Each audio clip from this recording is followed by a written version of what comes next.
Un assalto probabilmente preparato, ne hanno fatto le spese anche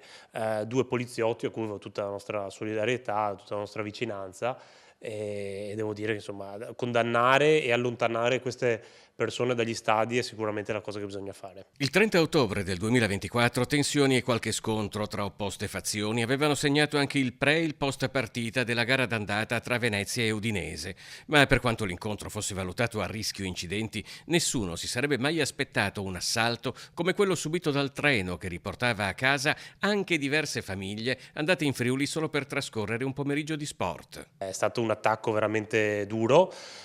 soprattutto perché nel treno c'erano anche tante famiglie, c'erano persone in mezza età, ragazzi, insomma non c'era solo la parte di tifo più caldo e quindi insomma anche la paura che hanno preso queste persone. Lei ha avuto modo anche di parlare con qualcuno dei viaggiatori che si trovavano su quel treno? Sì, qualcuno mi ha scritto, in particolare un padre con un ragazzino che era su quel treno e ha preso parecchia paura perché insomma hanno deciso di fare il viaggio in treno insieme a tanti tifosi, perché insomma l'afflusso di tifosi veneziani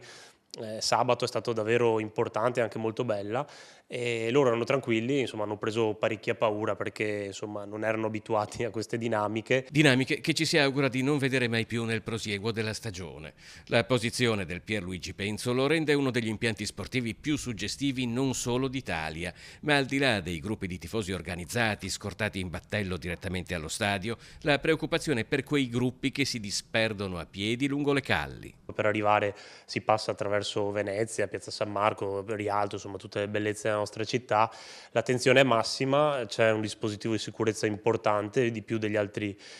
stadi, perché naturalmente è facile che qualche scontro avvenga anche fuori dallo stadio. La speranza è quello che la stagione finisca in maniera tranquilla, che non ci siano scontri, ma che ogni partita sia una festa.